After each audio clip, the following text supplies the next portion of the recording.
आपके क्लास के अंदर हो रहा है, जो भी सर जा रहे हैं, जो भी आपको बता रहे हैं, तो उनका काम सिर्फ आपको बताना, आपको समझाना है। कोई भी समस्या है, उस समस्या का क्या समाधान हो सकता है, कितने तरीकों से समाधान किया जा सकता है, ये बताना आपके सर का काम। लेकिन उन तरीकों को अपनाना, वास्तव में उसकी प्रैक्टिस करना कि सर ने जो बताया वो कहाँ तक सही है, हम उस तरीके के साथ चलकर कितनी दूर तक पहुंच सकते हैं, ये तो बेटा आपको ही करना होगा।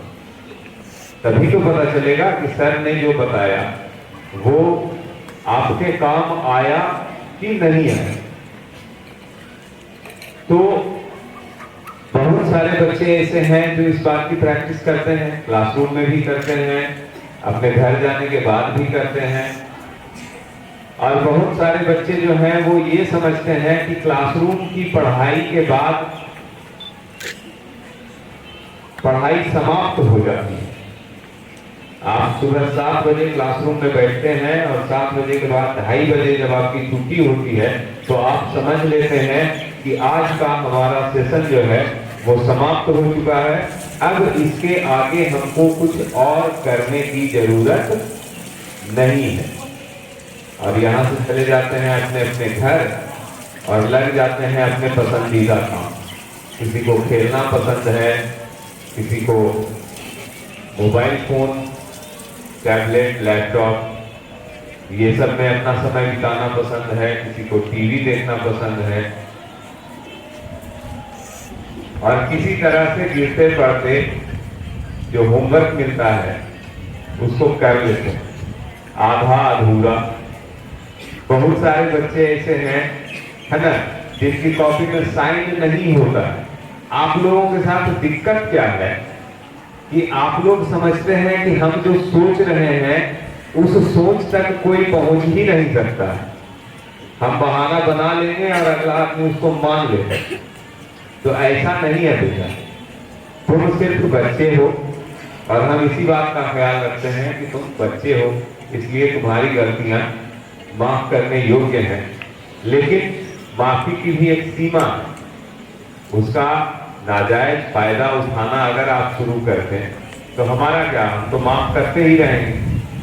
लेकिन अगर ये माफी मांगना आपकी आदत बन गई, अपना काम नहीं करना और उसके बदले में माफी मांग लेना, यही आदत आपकी बन गई, तो आप समझिए कि आप अपने भविष्य को कहां ले जा रहे हैं।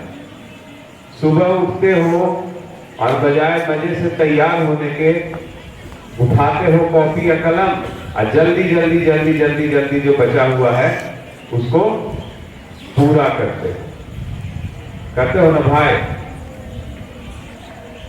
नतीजा क्या होता है, अब मम्मी अलगे तुम लोगों को तैयार करवाने के चक्कर में जल्दी में है, पापा अलगे जल्दी में है कि जल्दी से तैयार हो जाएगा तो इसको पहुंचा देंगे स्कूल, तो तुम्हारी कॉपी में जो गार्जियन का सिग्नेचर का कॉलम है वो रह जाता है खाली, रह जाता है ना। यहाँ हम पूछते हैं कि काहे भैया सिग्नेचर काहे नहीं है गार्जियन का, तब आपका दिमाग करवट लेना शुरू करता है, आप क्या बोले, है ना। तो सही बात उस समय भी नहीं बताएंगे आप, उस समय भी आप उल्टा सीधा ही बोलेंगे। दिए थे मम्मी को कॉपी, साइन नहीं किए, पापा को बोले थे, पापा लगता भूल गए। क्या यह संभव है? नहीं संभव है। तुम कॉपी देना कब था तुमको जी? कॉपी शाम में ना देना था। होमवर्क का टाइम अगर तुमको रूटीन याद है तो कितना से कितना बजे तक निर्धारित है? 4 बजे से 6 बजे तक आपके होमवर्क का समय इसलिए निर्धारित किया गया था कि 2:30 बजे आपकी छुट्टी होती है, तो मोस्ट ऑफ द स्टूडेंट्स 3, सवा 3, मैक्सिमम 3:30 तक अपने अपने घर पहुंच जाते हैं। अब चूंकि यहाँ आपने एक लंबा सेशन अटेंड किया है पढ़ाई का, इसलिए आपकी रिफ्रेशमेंट जरूरी है, एक थोड़ा सा ब्रेक जरूरी है। तो घर जाइए, रिलैक्स होइए, खाना खाइए, थोड़ा रेस्ट कीजिए, दिमाग को रिलैक्स कीजिए, और उसके बाद फिर आप 4 बजे अगर बैठते हैं अपना होमवर्क लेकर, तो 2 घंटा एनफ होता है जिसमें कि आपको दिया गया सारा काम तरीके से किया जा सकता है ना 2 घंटे में, खूब साफ सुंदर और सही सही।